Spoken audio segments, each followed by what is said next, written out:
When I wake up in the morning, first thing I don't say is I'm South African. Right. I'm a Jew, I'm a father, I'm a husband, I'm a son, I'm a community leader, I'm a South African. Like, there's 10 things before I get up and say, I don't pick up my passport, number one.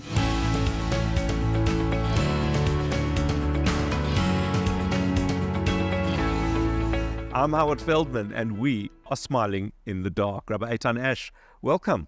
Welcome inside, outside to this conversation. Thank you. Privilege. I appreciate it. Thank you. I mean, it's a bit ironic considering there's no dark here. We're sitting in the most beautiful weather having a conversation. You've just returned from Israel.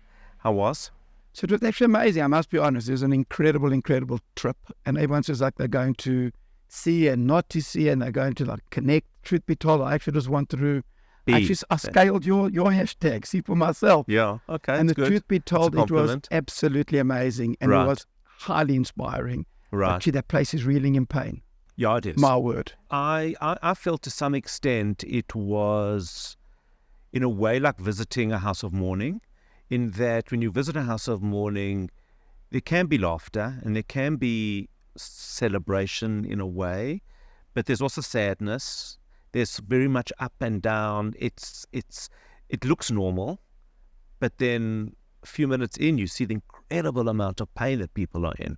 So truth is, and the pain's personal. So, when there's a war, everyone knows somebody who knows somebody. Like, I found every person I spoke to, whether it be a taxi driver, whether it be the shuttle literally from the airport to the budget car rental, every single person is maximum one step away. So like my shuttle driver. Sorry, I've just got stuck on the fact that you rented a car in Israel. If there is a worse experience in the world other than renting a car in Israel, I don't know what it is. It's pain. There's no question. There is nothing worse on this earth than renting a car in Israel. No.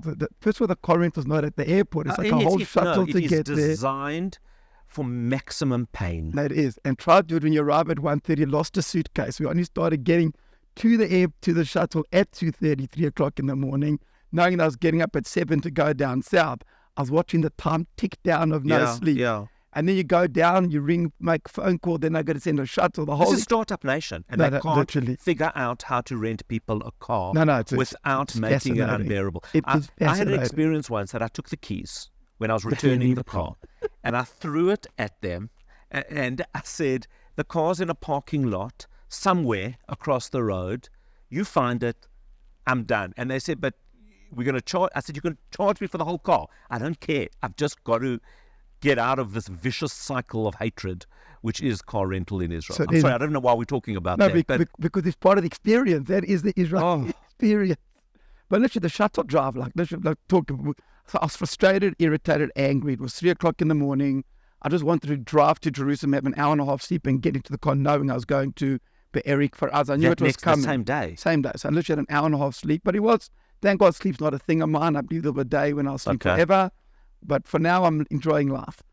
And actually, I get in the car. He says, why are you here? So I'm here from South Africa, and I'm waiting for the South African response. Yeah, here we go. Yeah. And truth be told, like the average Israeli, South Africa is poignant in their minds when you say from South Africa, but they understand it's not the Jewish community, and they understand it's not our narrative of what our government's saying. But he says, I said, I'm here just to connect and give strength, and he actually was amazing. He said, well, let me tell you, my nephew and niece were hostages. I'm like, what? And he tells me, he says, the truth is there were 2 teenage hostages. Oh my If I'm mistaken, I think it was 13 and 15. And I said, and how are they doing? He says, I don't know. I said, what does that mean? He said, they haven't left their homes. They don't want gifts. They don't want presents. They don't want to see anyone. They are just angry. And I was like, I just got up. And then I realized, literally just landed, yeah. And I realized that my car instant problem wasn't such a big problem. I actually found that everywhere in Israel, that every single person is directly in pain. And Israelis usually put on this facade of strength. 5 minutes into any conversation, they'll open themselves up and tell you where they're at. And it's not more than one step. It's my brother's this, my cousin's that. It is, people are raw with pain, but there's a strength at the same time, which is you come out of every place inspired, vigilant, and so understand that because you do, and I did find that on the trip, is that as absolutely unbearable as some of the pain was, and it's immediate. it's when you're walking through the Be'eris and you're walking through Kfar Aza and you're seeing kids' toys lying on the floor. It's unsanitized. We don't have years and years and years of distance from it, so it's immediate. And in many ways, that moved me more than even some of the stories. But it is immediate and in everybody's minds in the whole country, which is just the way so he said frightening. it. He says exactly, it's a shiva house. Like I've taken tours to Poland every single year. I think I've done 6 so far. And even when you go with a survivor, they talk about their childhood 70 years ago. Anyone you meet now, it's 4 or 5 months ago. They're still in the year of shiva. Yeah, they're still saying Kaddish. And when they're telling you the stories, they're processing it. They're not telling you a story that happened. On the contrary, they're actually processing it while they tell you those stories. I ended up in Ofakim. Like we met, like a lot of places I just went to without actually having anything arranged. It wasn't on a formal tour. I literally said, I'm going for myself. I took my daughter with me. At different places, different people joined, but practically was like, and I got to Ofakim and I never knew any, not at all. Okay. Not at all. Yeah. So I went to Ofakim and I never had anything arranged. And I actually spotted calling Mark Codron, who was here. Yeah. I knew he was in Ofakim with his organization. I said, do you have someone? Introduced me to a person, an old man, 63, like an amazing story on his own. And while we were on the corner talking, just people kept coming out of the houses, wanting to tell me their story. So that's what I found so interesting. Everyone just wanted, they need it. They need to process it. I was worried before I went that there was a voyeuristic element potentially around it. Do you go and witness or watch somebody's going through this painful experience? Is it like, there's a certain type of person who is drawn to other people's tragedy and drama. We've all seen it in life, in our lives.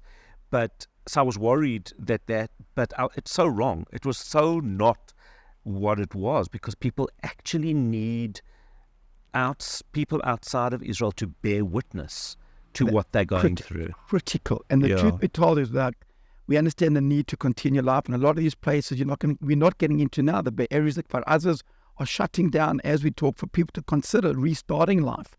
And I really believe it's critical for people to go there if they're able to and witness and talk to people, whether it be go to Tel Hashomer Hospital and talk to people who have lost their limbs and are injured. And like Israel needs to talk. And like every night after, no matter where I went to the shuk. I made it a thing. I sat there, ordered a couple of liters of beer, and I sat with whoever went with me for the day. We sat there and we actually drawled. Yeah. We spoke, but there's action every night. So we didn't have that. I didn't have that, and it was a problem because it took me. I came back and I immediately got sick, because there's no doubt that it was just my body's way of catching up to. It took me about 10 days to process. It does, and I'm not even sure that I fully processed, but to actually start to come to terms with some of what we saw. So I think because we're telling people about it, I've actually given talks now, and I actually create a presentation now to actually that's a very go good idea. to places.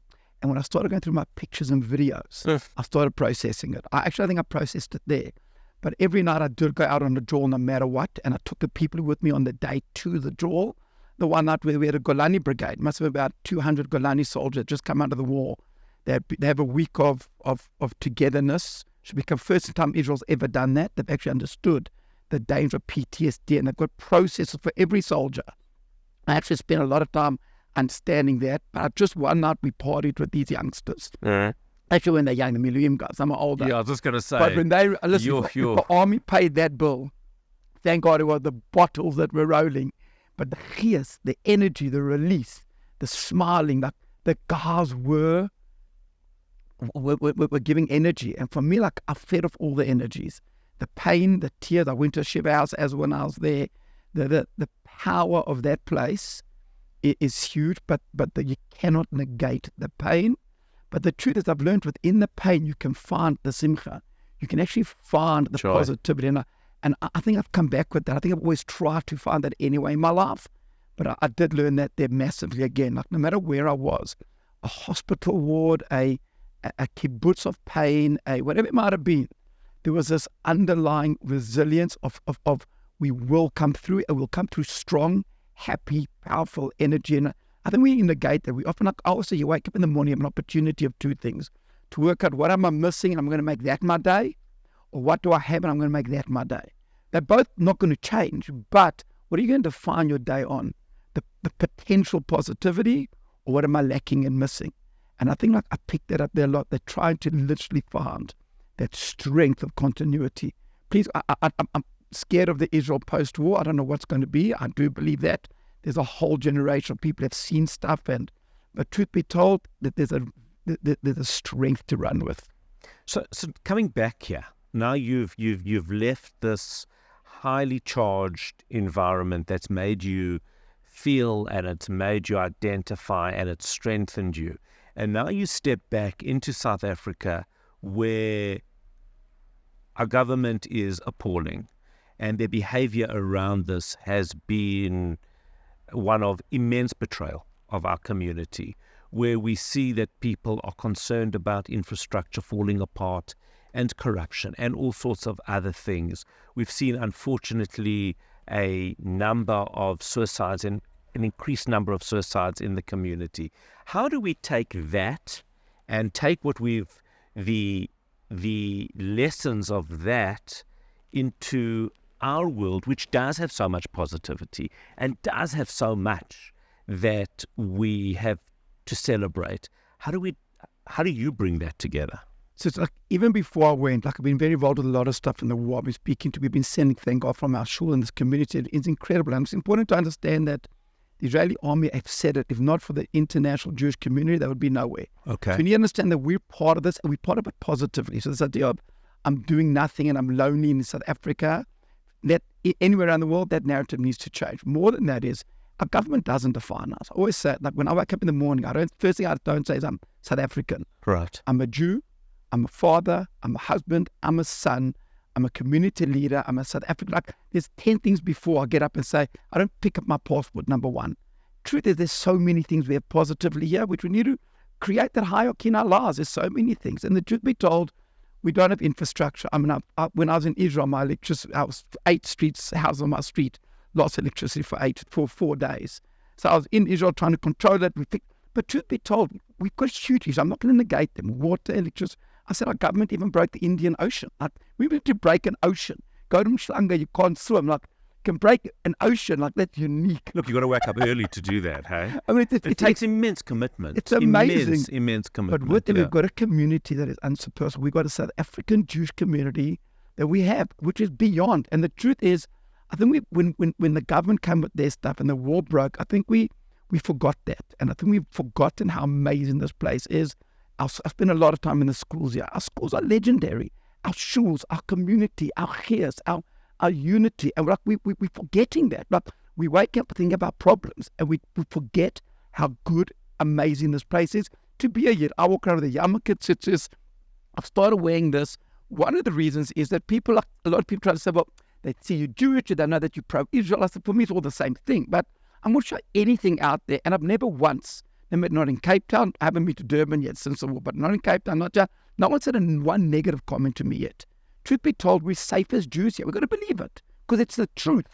And if we live and understand how much we still have here, and how good it is, negating the problems are there, but there's an underlying strength and greatness in this place that I think we forget we have. And I think that's the tipper now. I think we need to, and I think community leaders need to get out and just open their mouths and say it, and be it, and say it the way it is. Our problems we have, that strength and positive here is amazing. And Israel feels it, and I saw that in Israel. And I think we have it more here than there, funnily enough. We just got to say it, and look at it, and wake up in the morning, understand what we have. This place has greatness. And Cyril Ramaphosa does not define me. Sorry, he doesn't. Rabbi Eitan Ash, Cyril Ramaphosa doesn't define him. He doesn't define me either. I'm Howard Feldman. We're smiling in the dark.